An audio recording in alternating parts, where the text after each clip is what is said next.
आज से हम स्टार्ट कर रहे हैं एंटिटी फ्रेमवर्क कोर को। तुम्हारी बेसिक्स जो हैं वो हमारे पास कंप्लीट हो चुकी हैं पूरी। जो भी हमने समझना था बेस पे, मॉडल्स क्या होते हैं, रिपॉजिटरी पैटर्न क्या है, तो आज से तुम्हारी जो मेन फंक्शनैलिटी है कि तुम उसमें डेटाबेस से इंटीग्रेट करो, तो वो किस तरीके से करना है तो वो हम पैटर्न समझेंगे आज।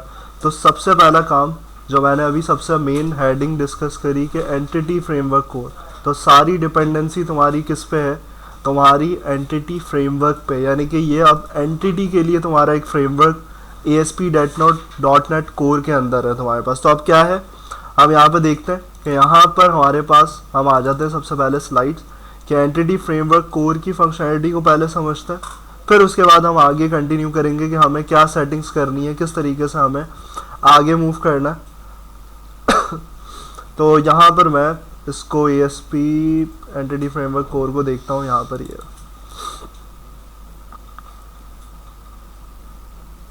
तो अब देखो, यहाँ पर तुम्हें समझना है कि यहाँ पर क्या क्या चीज़ें मौजूद हैं। तो आप देखो, सबसे पहली चीज़ कि यहाँ पर तुम्हारा मेन टॉपिक क्या है, एंटिटी फ्रेमवर्क कोर। अब एंटिटी का मतलब क्या है?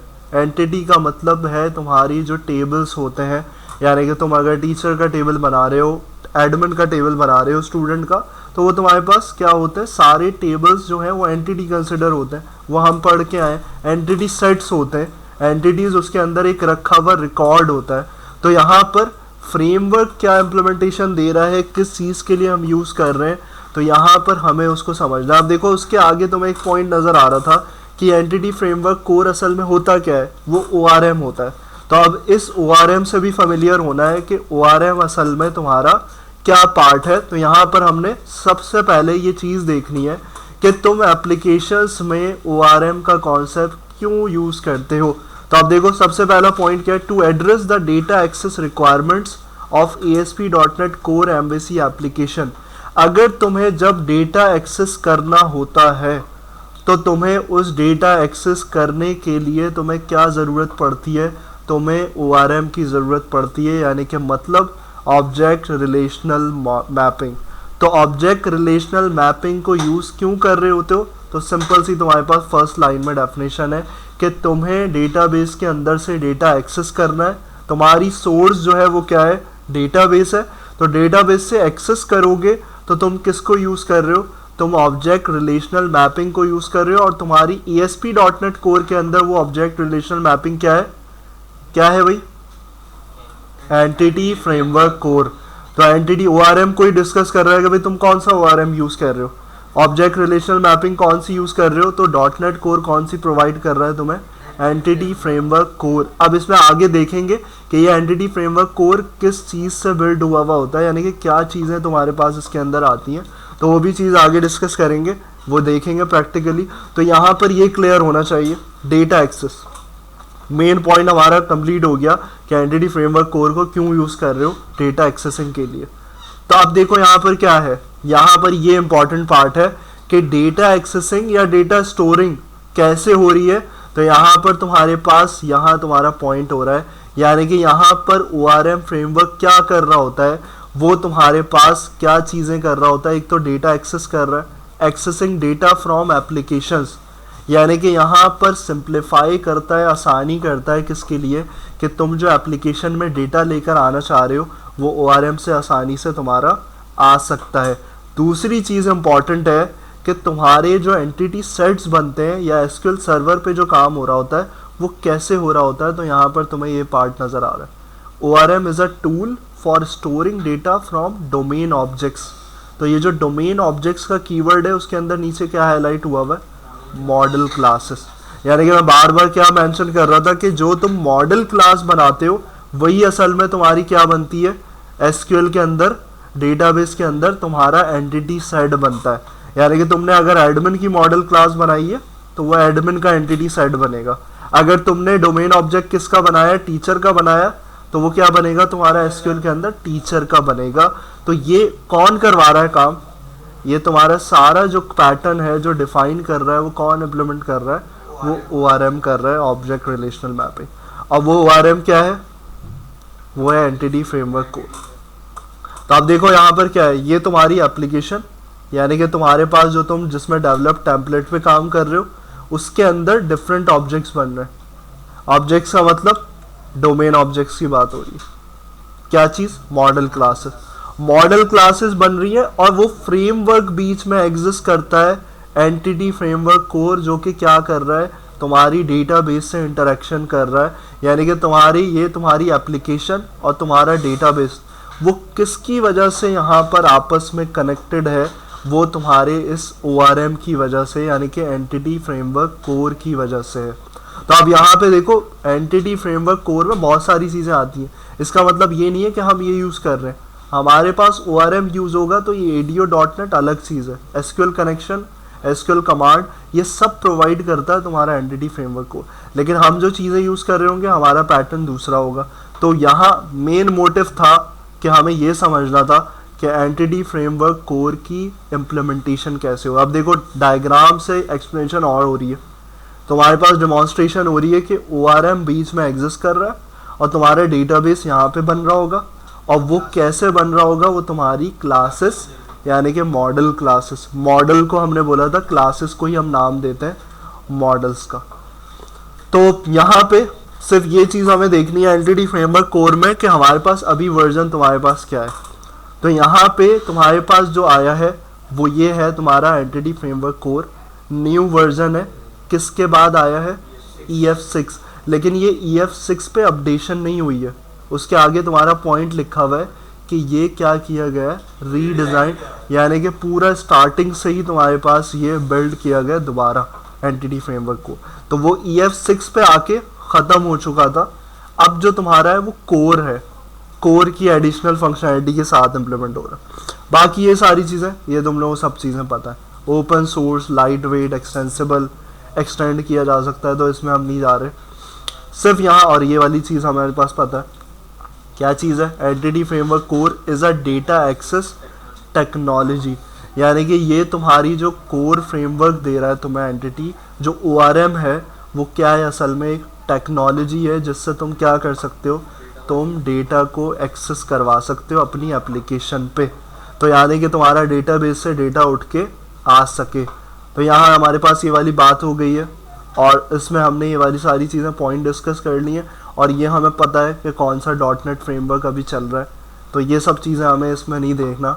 ये पॉइंट तुम्हारा इम्पॉर्टेंट है कि तुम यूज़ कौन सी अप्रोच करोगे। तो ये पॉइंट है कि हमने ORM को देखा, ORM का क्या कॉन्सेप्ट था, वो हमें बेसिक कॉन्सेप्ट समझ में आ गया। ये जो चीज़ है ये तुम्हारे पास है कि entity framework core 2 approaches use करता है। इसके पास 2 अप्रोचेस मौजूद है। तुम्हारे ऊपर डिपेंड करता है कि तुम एक अप्रोच कौन सी यूज़ करते हो। तो एक कोड फर्स्ट अप्रोच होती है और एक होती है डेटाबेस फर्स्ट। दोनों में डिफरेंस क्या है?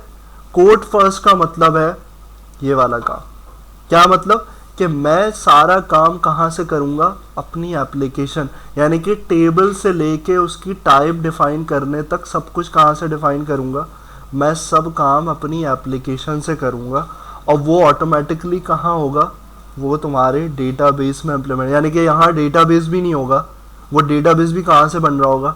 वो तुम्हारी एप्लीकेशन के ही थ्रू बन रहा होगा। यानी कि तुम्हें SQL खोल के कुछ इम्प्लीमेंट करने की ज़रूरत नहीं है टेबल के अंदर। तुम डायरेक्टली सारा काम कहाँ से कर रहे हो? अपनी एप्लीकेशन से कर रहे हो। तो अगर ऐसी अप्रोच यूज़ कर रहे हो तो इसका मतलब है तुम क्या यूज़ कर रहे हो? तुम कोड फर्स्ट अप्रोच को यूज़ कर रहे हो। उसका उल्टा कर दो कि अगर मैं काम उल्टा करना शुरू कर दूं कि मेरे पास डेटाबेस बना हुआ है, मैं डेटाबेस में टेबल्स बने हुए, अब मुझे उसके मॉडल्स बनाने हैं उल्टा। तो अगर रिवर्स काम कर रहे हो तो वो कौन सी कहलाती है? वो डेटाबेस फर्स्ट अप्रोच। तो हम कौन सी यूज़ करेंगे? जो तुम्हारी यूज़ हो रही होती है, जो इंडस्ट्रीज़ में भी यूज़ हो रही है, वो तुम्हारी कोड फर्स्ट अप्रोच है .NET में। क्योंकि सारा काम एप्लीकेशन से हो रहा होता है। उल्टा अगर हमें डेटाबेस बनाने में टाइम लगेगा, हमें जनरेट करने में, टेबल्स को टाइप डिफाइन करने में काफ़ी टाइम लगेगा, तो उससे बेहतर है हम कोड फर्स्ट अप्रोच को यूज़ करें। तो हमारे पास हम जो यूज़ कर रहे होंगे वो यही वाली इम्प्लीमेंटेशन यूज़ कर रहे होंगे, कोड फर्स्ट अप्रोच।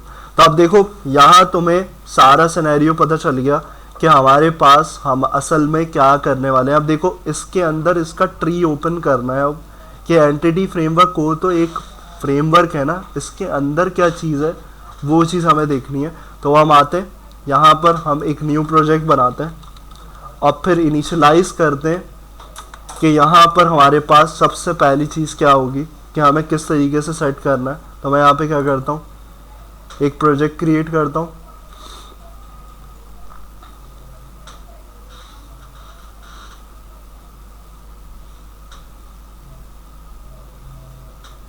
और यहाँ पे हम जो मेन हमारा टेम्पलेट था model view controller web app, इसको सिलेक्ट करते हैं और यहाँ से मैं इसको वेब एप्लीकेशन के नाम से ही दे देता हूँ।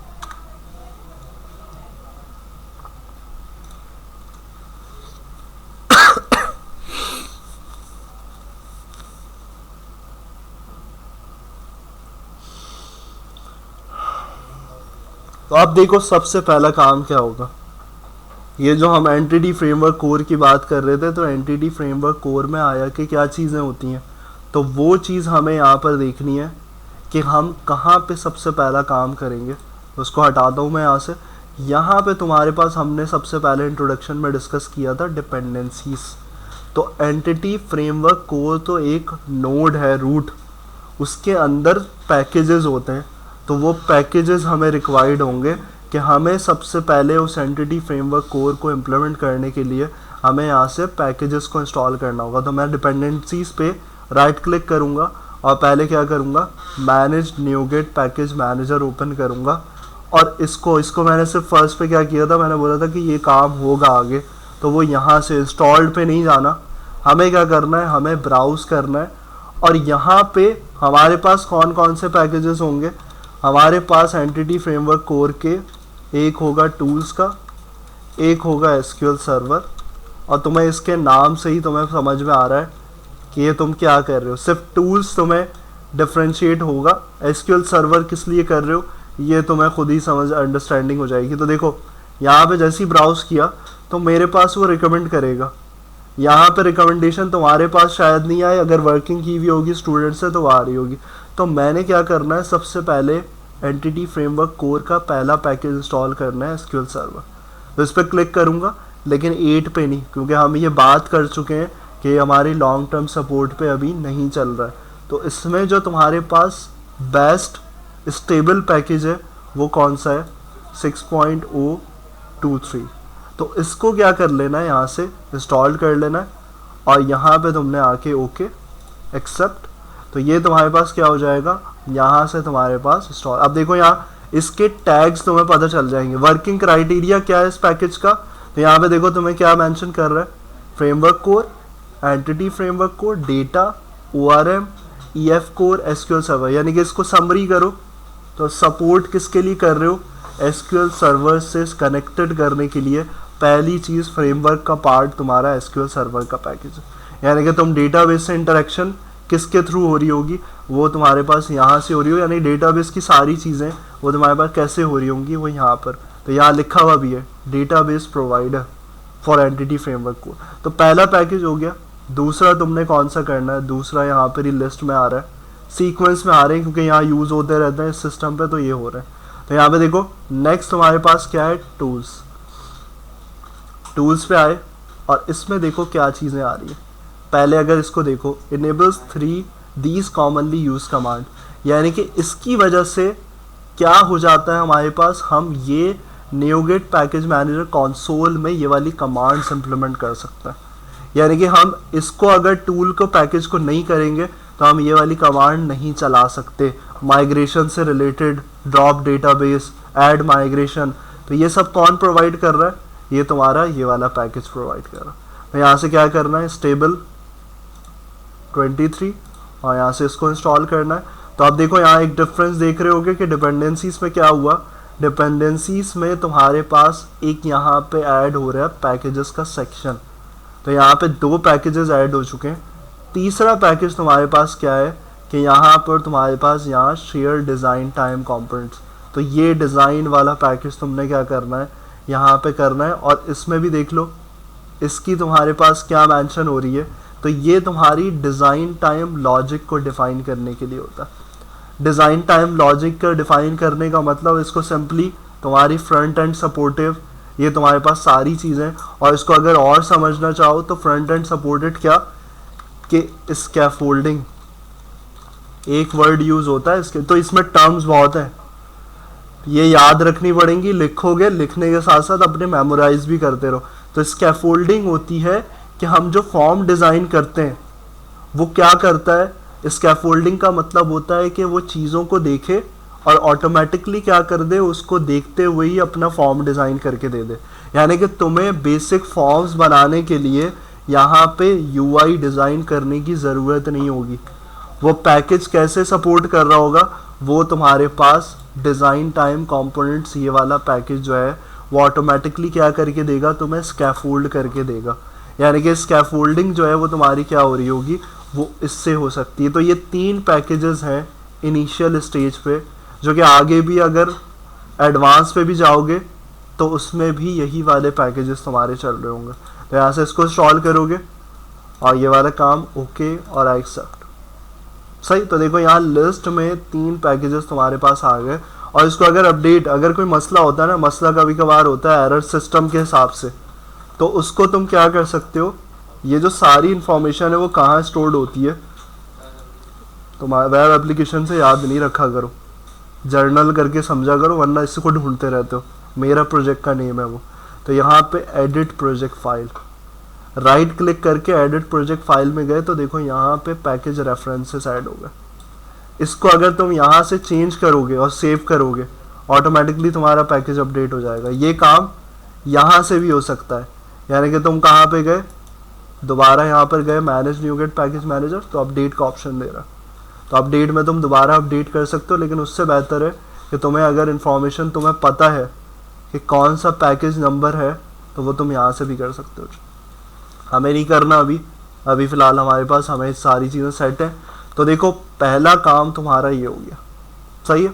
अब उसके बाद तुम्हारी बात आती है कि तुमने डेटाबेस से ये तो पैकेजेस तो कर लिए, नेक्स्ट स्टेप, तो इसको स्टेप वाइज नोट कर लो कि सबसे पहले हमने फर्स्ट स्टेप किया, क्योंकि इसमें इनिशलाइज करने में तुम्हारा टाइम इतना बहुत सारा लगेगा। फर्स्ट स्टेप किया हमने, पैकेजेस इंस्टॉल किए। और पैकेजेस इंस्टॉल किस लिए किए, ताकि हम एंटिटी फ्रेमवर्क कोर को इनिशलाइज कर रहे हैं, यानी कि सेटअप कर रहे हैं। Packages installation to setup entity framework core. हम ORM को पढ़ रहे थे, ORM को सपोर्ट करने के लिए, तो उसका सेटअप बनाना है हमें। तो पहला काम हमने फर्स्ट स्टेप इसका सेटअप बना लिया।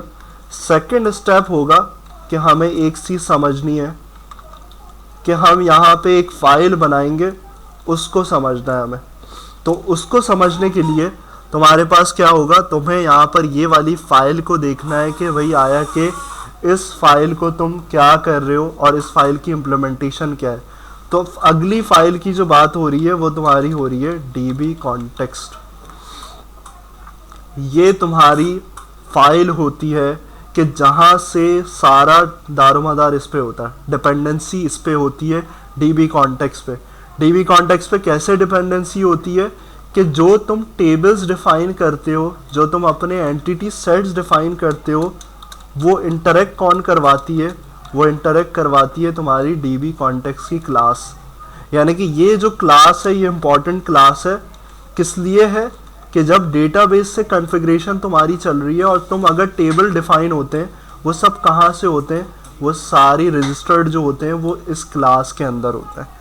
इस क्लास के अंदर तुम सारे एंटिटी सेट डिफाइन करते हो, क्योंकि हम वहाँ नहीं बनाएंगे टेबल, हम यहाँ पे ऐड करेंगे रेफरेंस और उससे क्या करेंगे, उससे हम यहाँ पर इंटरेक्ट कर रहे होंगे। तो ये इंटरेक्ट करती है, ये वाली इंटरेक्शन होती है तुम्हारी क्लास की, किससे, तुम्हारे डेटाबेस से इंटरेक्टेड होती है, ये हर वक्त इंटरेक्टेड होती है। तो सेकंड स्टेप ये होगा, लेकिन उससे पहले हमारे पास, हमें इसको भी लाने के लिए हमें चाहिए एक, क्या चाहिए होगा, गैस करो। हम जो एंटिटी सेट बनाएंगे उसकी इंफॉर्मेशन कहाँ स्टोर करेंगे, नहीं डेटाबेस हमें नहीं चाहिए होगा, डेटाबेस यहाँ से खुद बनेगा। हमें वो जो हम बार बार पढ़ते हुए अभी पहले ही पढ़ के आए 2-3 क्लासेस में कि वो रिक्वायर्ड है हमें, क्योंकि उसी से टेबल जनरेट होगा। पिछली क्लासेस में किस पे हमारा सारा फोकस किस पे था, 2-3 क्लासेस में मॉडल पे था हमारा, तो मॉडल नहीं होगा, प्रॉपर्टीज़ नहीं होंगी तो हमारे कॉलम्स नहीं बनेंगे। वो प्रॉपर्टीज़ ही क्या बना रही होती हैं, कॉलम्स बना रही होती हैं। तो मॉडल, क्योंकि डीबी कॉन्टेक्स्ट में मॉडल रजिस्टर्ड होगा, तो यहाँ क्या करना है, मॉडल हम बनाना सीख चुके हैं, यहाँ आना है। अब देखो मैंने कहा था ज़रूरी नहीं है कि डेटा में रखो, लेकिन हमारा ये है ऑप्शन कि हम सेपरेशन ऑफ कंसर्न कर रहे हैं, सेपरेट कर रहे हैं सारा काम, तो यहाँ सेपरेट करके चलो। तो यहाँ पे क्या करना है, हमें सबसे पहले एक क्लास ऐड करनी है, उसको हम क्या दे देते हैं नाम, यहाँ पे एडमिन के नाम से कर देते हैं, एडमिन पे ही CRUD इम्प्लीमेंट कर लेंगे। तो यहाँ पे एक admin.cs की, तो यहाँ क्या करोगे, यहाँ पर वही सारी चीज़ें जो तुम कर रहे थे, पब्लिक इंट, और यहाँ पे मैंने आईडी डिफाइन कर दी। तो मैं कैसे करूँ, मैं इसको एडमिन के प्रीफिक्स के साथ चलूँ इस तरीके से, और फिर उसके बाद मैं यहाँ पर ऑटो इम्प्लीमेंटेड प्रॉपर्टी काफ़ी सारी कर लूँ, पब्लिक स्ट्रिंग एडमिन नेम खुद ही रिकमेंड कर देगा ये, पब्लिक स्ट्रिंग एडमिन ईमेल,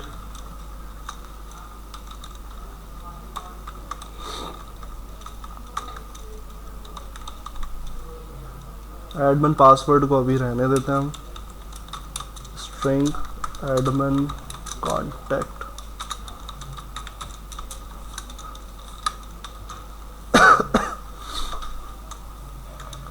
और क्या आ सकता है, एज डाल देना।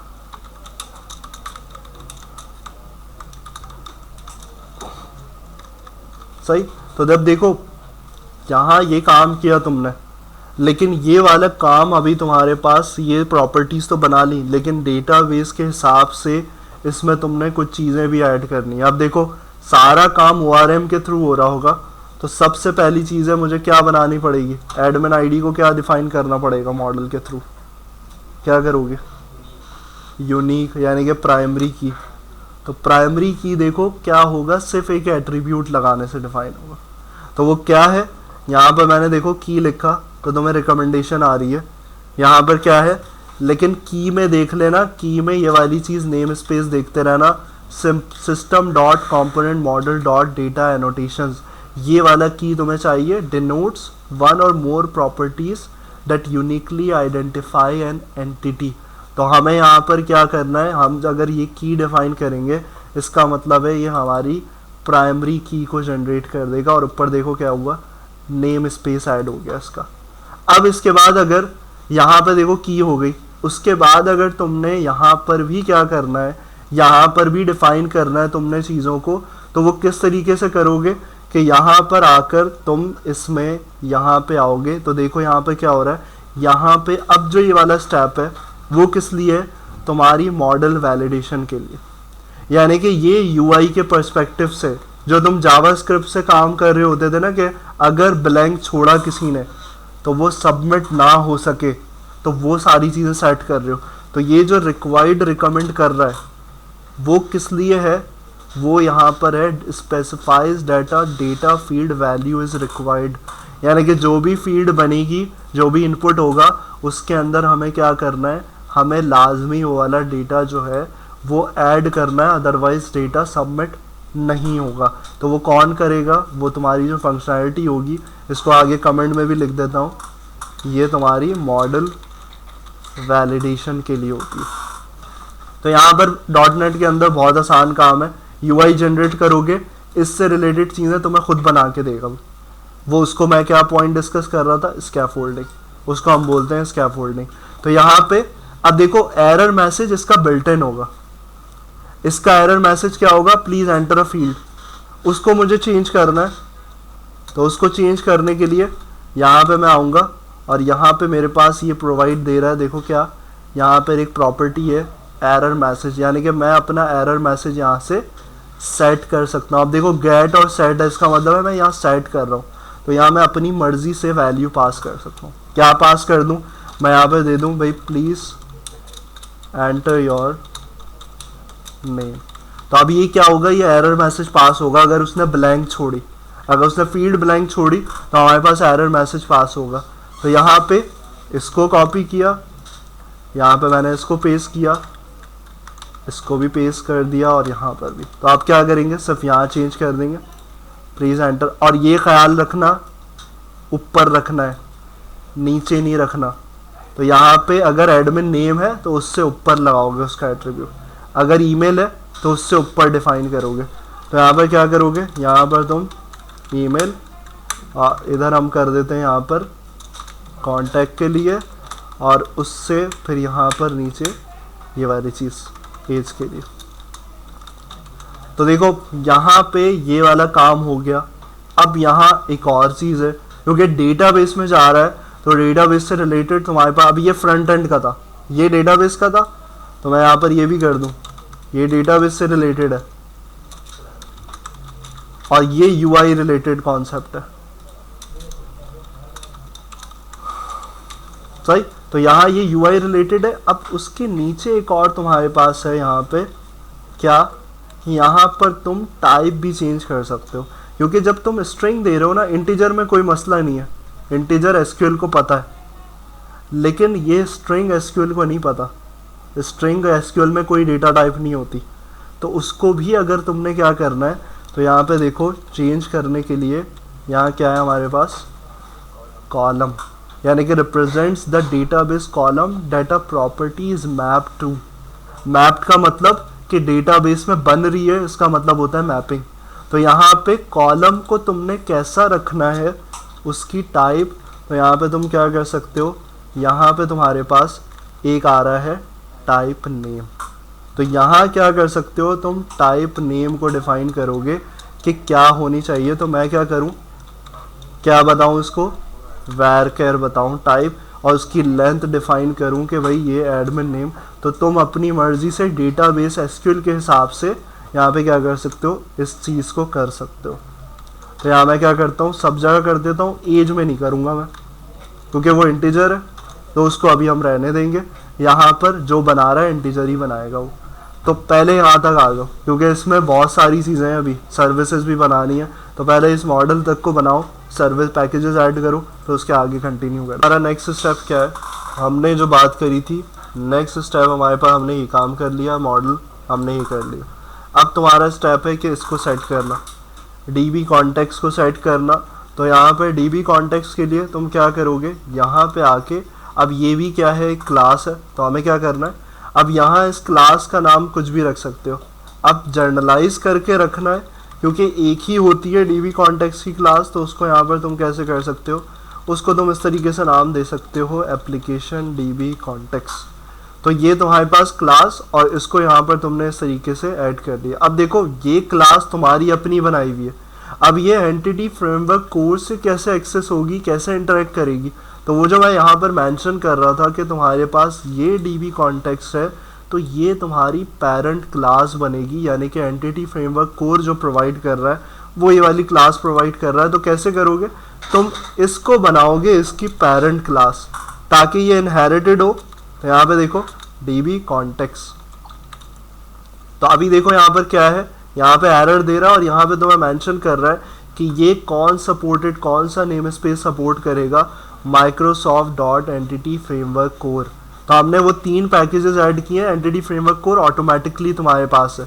तो यहाँ पर अगर उसकी डिटेल तुम्हें और पढ़नी है, तो यह हम वैसे ही समझ चुके हैं कि किस लिए काम कर रहे हो। तो यहाँ पर हम क्या करेंगे, हम इसको जैसे ही ऐड करेंगे तो हमारे पास उसका नेम स्पेस भी ऐड हो जाएगा। अगला पैटर्न क्या है कि तुमने वो जो एंटिटी सेट्स बनवाने हैं इसके थ्रू, तो उसके लिए तुम्हें क्या करना पड़ेगा, यहाँ पर आकर कंस्ट्रक्टर बनाना पड़ेगा। किसका, इस क्लास का, जो तुम्हारी क्लास है।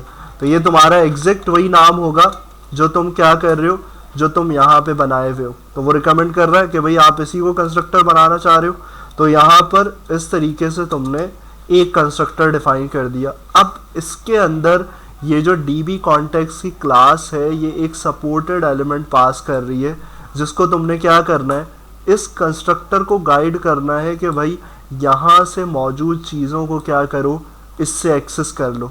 तो अब इसको कैसे करेंगे, इसमें तुम्हें वो वाली चीज़ नज़र आएगी जो हमने ओवरराइडिंग के पैटर्न में समझी थी, बेस का कीवर्ड, तो वो यहाँ पे ऐड होता हुआ नज़र आएगा।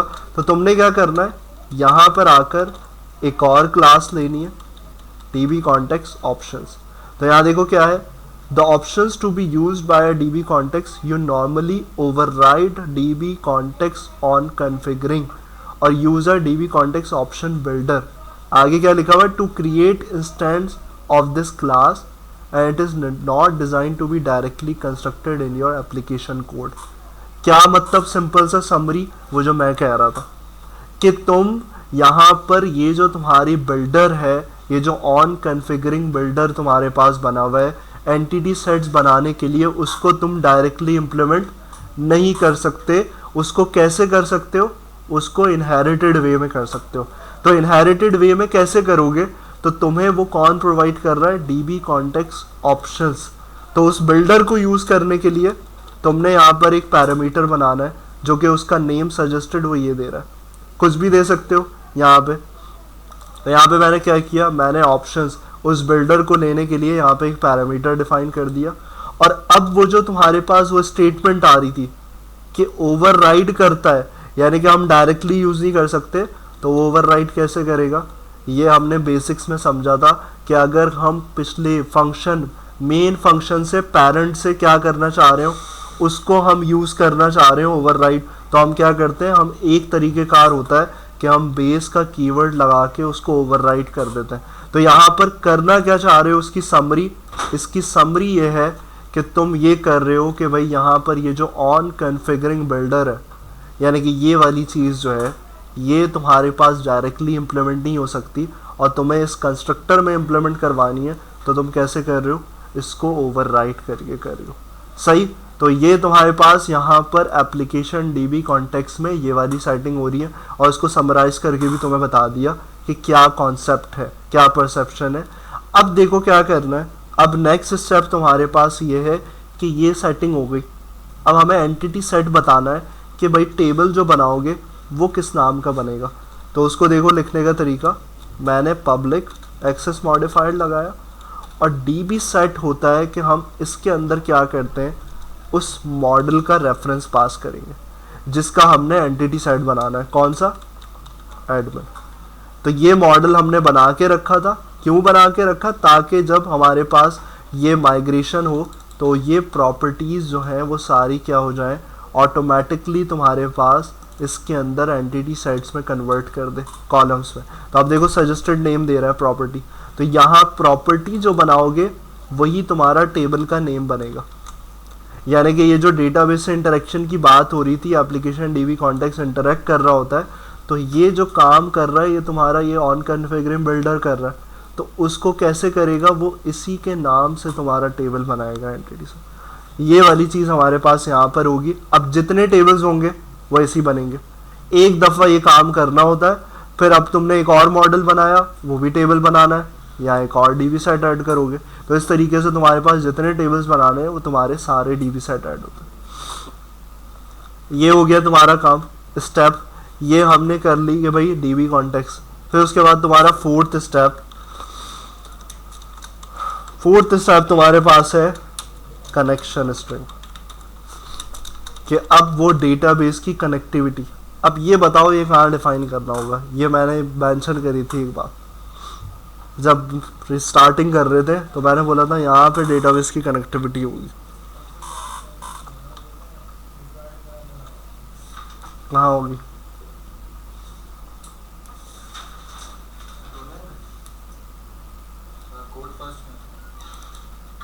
कोड फर्स्ट तो है ही नहीं कोई चीज़, मैं तो फाइल्स में से पूछ रहा हूँ।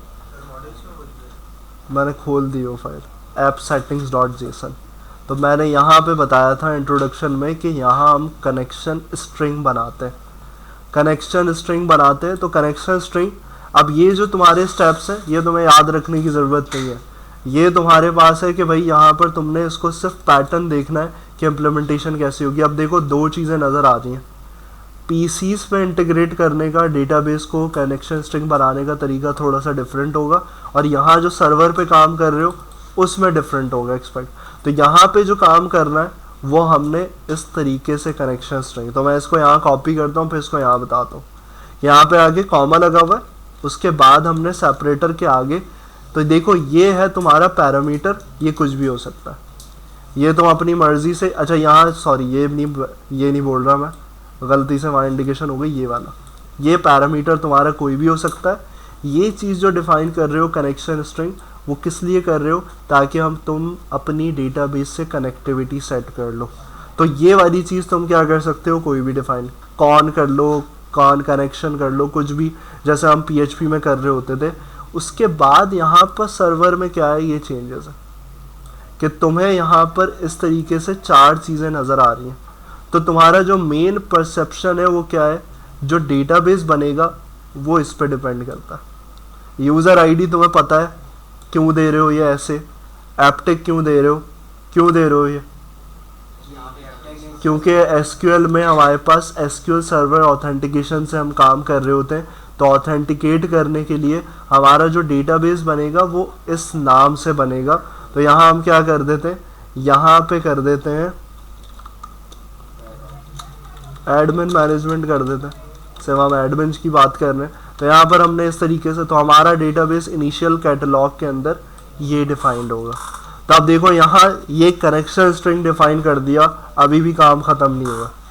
तो कनेक्शन स्ट्रिंग डिफाइन करने के बाद तुम्हारा जो अगला स्टेप है वो क्या है, वो तुमने सबसे, क्योंकि हमने बात करी है सबसे पहले कौन सी फाइल चलती है, program.cs। तो अब सर्विसेज ऐड करनी है कि सर्विसेज हमारे पास प्रॉपर्ली आए, तो उसको हमने काम करना है। तो यहाँ पर हम सबसे पहले इसको करते हैं, ये वेब एप्लीकेशन का जो दे रहा है,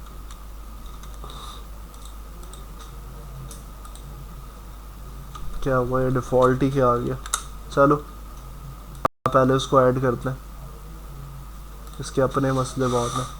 तो यहाँ पर देखो, अब यहाँ पर देखो तुम्हारा क्या पॉइंट है कि यहाँ सर्विसेज ऐड करनी है। तो सर्विसेज किस तरीके से ऐड करनी होती हैं, सर्विसेज ऐड करने के लिए हमारे पास ये पैटर्न होता है। तो अब इसको सबसे पहले क्या करूँगा, मैं यहाँ पर आकर बिल्डर डॉट सर्विसेज, हमारे पास सिर्फ कौन सी सर्विस ऐड हुई हुई है, हमारे पास सिर्फ ऐड कंट्रोलर्स विथ व्यूज़ की सर्विस ऐड हुई है।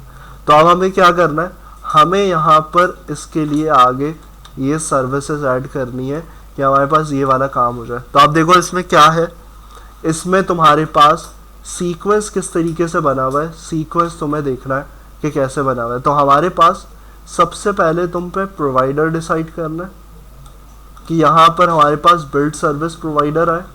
उसके बाद रिक्वायर्ड सर्विसेज कहाँ से ले रहे हो, अपने इंटरफेस से ले रहे हो, आई कॉन्फ़िगरेशन से। और उसके बाद तुम्हारा जो लास्ट स्टेप है कि तुम्हारी एप्लीकेशन DB कॉन्टेक्स्ट से सारा काम होता है डिपेंडेंट, तो उसको तुमने यहाँ पे क्या करना है, रजिस्टर्ड करना है, ताकि किससे इंटरेक्ट कर सके, तुम्हारी एप्लीकेशन DB कॉन्टेक्स्ट से इंटरेक्ट कर सके। तो ये वाला काम तुम्हारे पास हो रहा है। और देखो यहाँ पे क्या बन रही है, ये कौन बताएगा, लैम्डा एक्सप्रेशन बन रही है।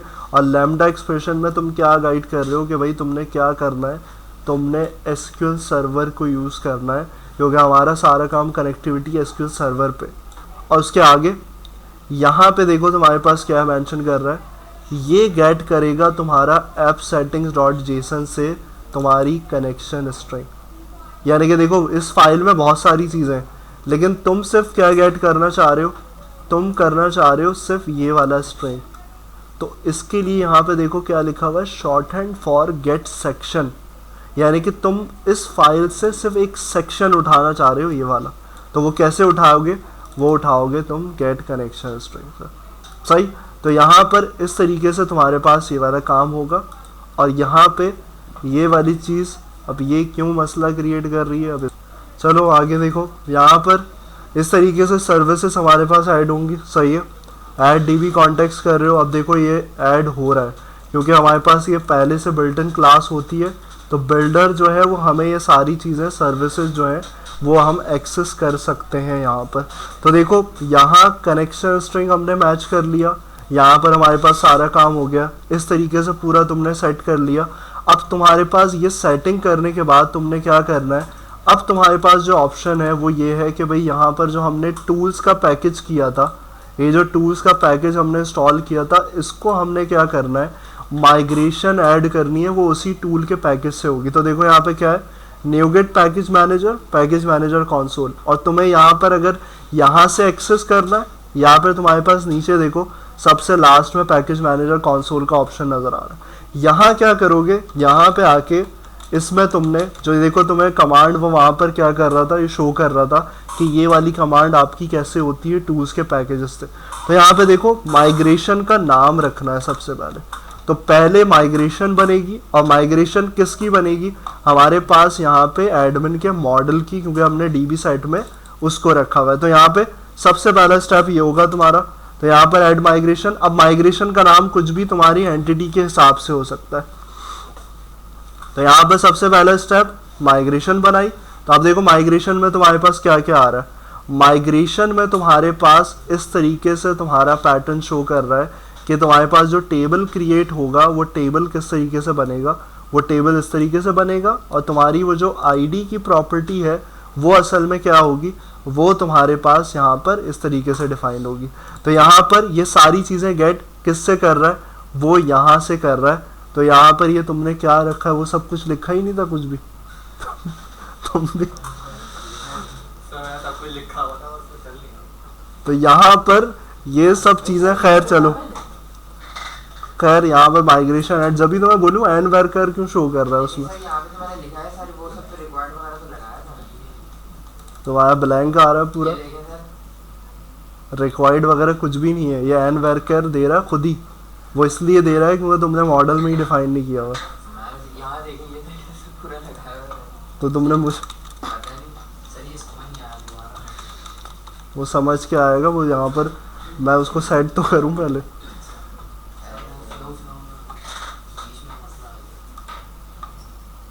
वो समझ में भी नहीं है, वो मज़ा ही नहीं आता बीच में। ये इसने खाब क्या चीज़ क्या ऐड करे। चलो अभी हर इसको देखो,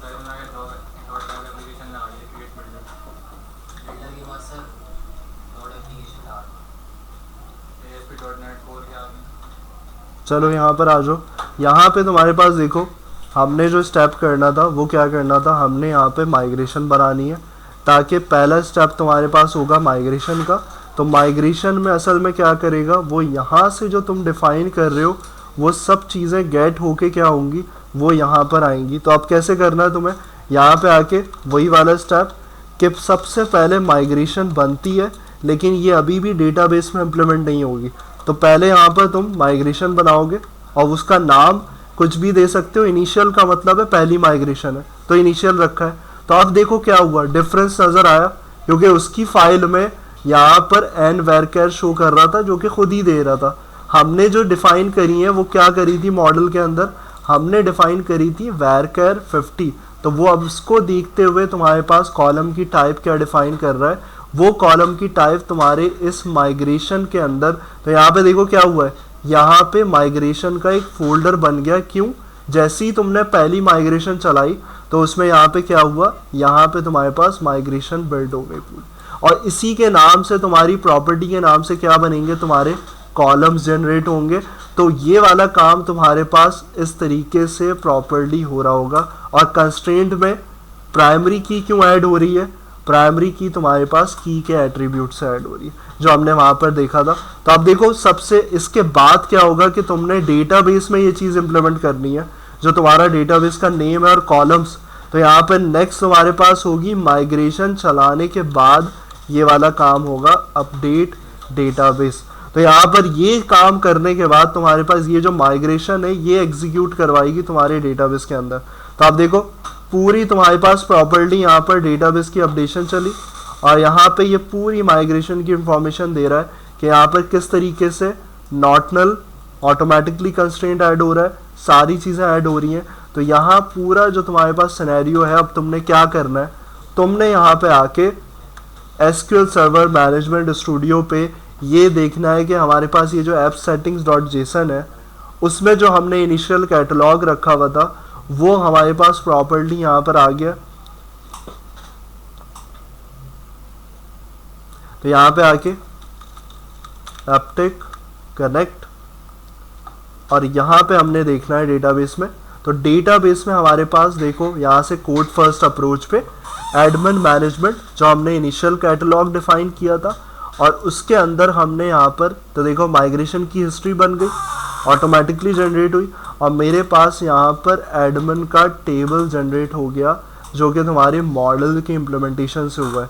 तो अब ये किस तरीके से हुआ है, ये तुम्हारे पास तुम्हारी सारी चीज़ें जो तुमने अभी तक इनिशलाइज करी थी, सारी चीज़ें सेट करी थी, तो वो इम्प्लीमेंटेशन, यानी कि जब जब तुमने माइग्रेशन चलाओगे तभी क्या करोगे, अपडेट डेटाबेस। अब दोबारा अगर अपडेट डेटाबेस करते हो तो क्या होगा, माइग्रेशन चलेगी नहीं होगी। माइग्रेशन सिर्फ एक स्टेट पे चलती है, एक दफ़ा तुमने जो चेंज किया उस पे करोगे तो माइग्रेशन बनेगी। अभी अगर तुम क्या करते हो, यहाँ पे आके दोबारा माइग्रेशन बनाते हो, इसका मतलब नहीं है कि हर दफ़ा तुम्हारी ये एडमिन की माइग्रेशन बनाता रहेगा।